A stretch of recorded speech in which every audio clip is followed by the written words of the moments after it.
So next up, we're leaving color behind for a bit, and we're going to talk about text and the different properties that we can use to manipulate text.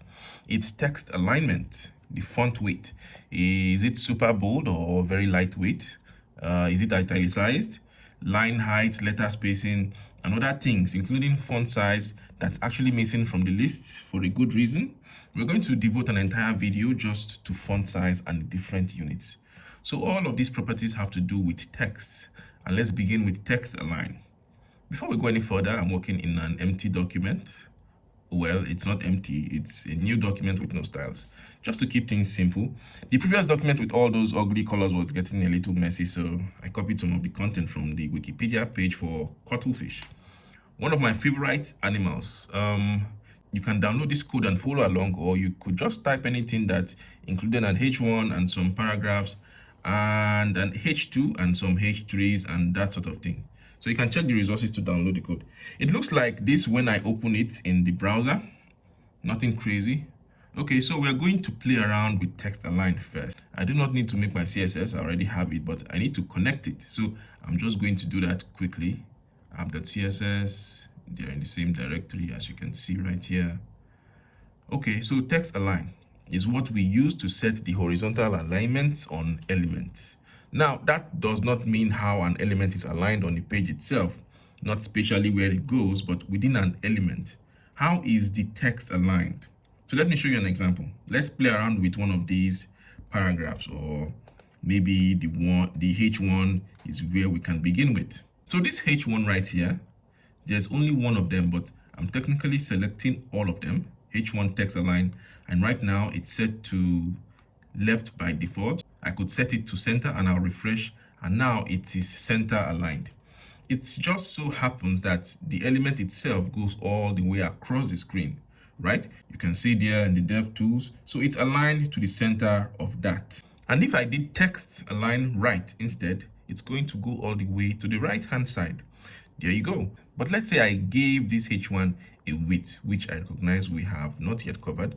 So don't worry about this. I'm going to give it a width of 50% of the page. Okay, now this is still aligned to the right. Can you see that blue box there? That box only goes halfway across the screen. So text align is not going to move the entire H1 around. It only operates within the confines of the content for that H1, or for a paragraph that could do the same thing. So I think I'm going to go back to center align here. I could do paragraphs, text align. Let's do right. And now they are all aligned to the right of their respective paragraphs, sort of content boxes. So that's text align. The next property we'll take a look at is font weight. So font weight is how we can control the boldness or lightness of a given piece of text. There are a couple of different ways that we can set this. We have keywords like normal, bold, lighter, bolder, and we also have numbers 100, 200, 300, and so on. Typically, the most common weights are going to be 400, which is usually normal, and 700, which is bold. And it's important to note that not every single font on earth is going to have all of these available weights. So font is actually a topic we'll cover later on, and specifically how we include our own custom fonts and use some nice looking fonts. For now, we're going to just talk about font weight. So I'm going to head over here on my H1 and set font weight to, why don't we start with normal, because most ones by default are bolded. Now it is normal weight. If you can see that there, it is large. It's bigger than this text, but it is not bolded. I could also do a number to go back to bold. I could set it to 700 and now it's bolded. I don't know if we have access to extra bold. Let's do 900. Yes. So the browser, this font, whichever font it is, the default font for an H1, and my browser does not come with all those different weights. So I'm just going to go back to 400, or normal is the other way you could write that. So if you try and use a font weight that cannot be found for this given font, like if I try to do font weight 100, the browser is just going to pick the closest one that does exist, which I think is 400 in this case. So we're not getting anything else. It looks exactly the same as it would if I had said 400 or if I had said normal. It looks exactly the same as if I had said 400. Yep. Okay, so remember, we have not yet covered changing fonts. I think I can't remember if it's Arial or Times New Roman. That's the default font in Chrome. But anyway, we'll learn how to add fonts in and customize all of that. For now, we're working with the default, and it might be different depending on the browser you're using, but font width is how we can make something bold or unbold something. So I guess I should show the opposite, taking a paragraph or something that's not bolded and making it bold. So all paragraphs are now going to have font weight of, I could say bold, or I could write 700. Oh, that's just hideous. I'm not going to do that, but that is how I would bold something. So the next property we'll look at is a bit different. It's called text decoration. And text decoration is actually surprisingly complicated. We could devote a lot of time to it. No, complicated is the wrong word, but there's a lot to it. Text decoration controls the appearance of decorative lines on text. So this is how we control things, like if there's an underline, if there's an overline, if there's a line through. So I'll just quickly show you an example. Why don't we make, I guess, on our H1, we'll set text decoration to be underlined, just like that. I'll refresh and we get an underline right there. Well, there it is. We could also set that to be overlined, and it goes above, and we can set it to, I think, is line dash through, and we get a strike through or line through, which can be nice for doing a to-do list or something like that, and you want things to be crossed off. But it's actually more complicated than that, than just doing an overline and an underline. We can specify the color. So I could say something like, I want a blue underline, and there it is, a nice blue underline. Or I could use any of the other colors that we've learned about. So I could use a hexadecimal color. I'm just going to make one up here. Whoops. Let's see what that looks like. All right. It's an orangish color. There we go. But it's actually more complex than that, because I can also control the style of the line itself. Is it a dotted line, a wavy line? What else do we have? Just a solid line. Let's see. If we look at this property, text decoration style, solid, double dotted, dashed, wavy. Quite a few different options. Let's try wavy. So wavy like that, and save. There's our wavy underline. So I think that's good enough for now. Most of the time I'm just using this to either do strike through, or another common situation is to actually remove a default underline.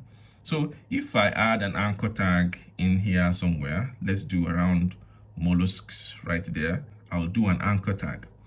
href will just be nowhere, and I'm going to put mollusks in there. Save, refresh. By default in our browser we get this underline, and if I don't want that, I believe on Wikipedia they actually remove that. Yeah, all of that are links. There's no underline until I hover at list. To do that, I can use text decoration and set it to none. So I can select all my anchor tags, text decoration none, and I'll refresh, and now it's gone. So we still have that color. We could change that, of course, but you definitely want to make your links clear. You don't want it to look like regular text, but if you want to remove that underline, that's how you do it. So that's most of text decoration, although technically we also skipped the thickness. You can change the thickness of the line, but this is just way above and beyond what we need to know for now. But you could make it a really thick line or a thin line, but we'll just leave it at that.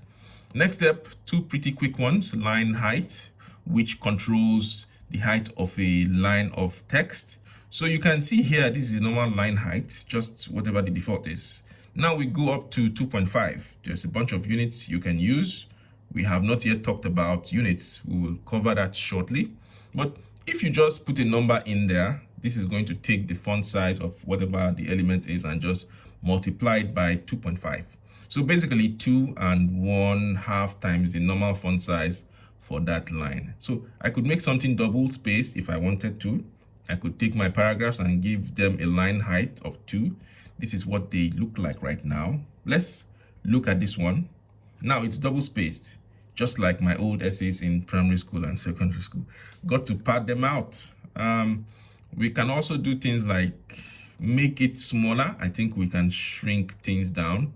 I'm not sure if I've ever done this. Oh, That's quite the headache to look at, but it is possible. Let's go back to 2 for now. So that's line height, ignoring the other possible units. They all do the same thing though. They all control that height of each line of text. So it's not controlling the text itself and its size, but the height of the line. Can see if I highlight something. Let's refresh. I'll highlight one of these pieces of text. That highlight extends far beyond my text to the height of the line. And then we also have letter spacing, which is how we can control the spacing between letters between our text. So I can use a bunch of different units again, which we still have not yet covered, but I'll just show you an example.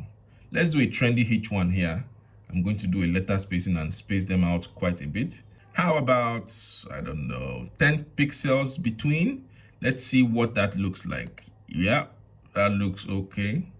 Could even do more. How about 15 pixels? We have not yet covered what pixels are, but there we go. I'm getting slightly nicer looking on, and it kind of looks horrible too, but it's at least different than what we had before. So those are the basic text properties for this video. Covered text align, font weight, text decoration, letter spacing, and line height. Most of them are pretty simple. The only one that really requires a lot of explanation is text decoration. It can do a lot, but most of the time I just use it to remove an underline or set an underline or strike through. I don't think I've ever actually used the wavy line in real life. Usually it's just a straight line. Alrighty, so next up, we've got more important text properties, things like changing the fonts and changing the font size. We need to talk about units that will help us a lot if we understand what pixels actually mean, and that's ems and rems. So that's all coming up.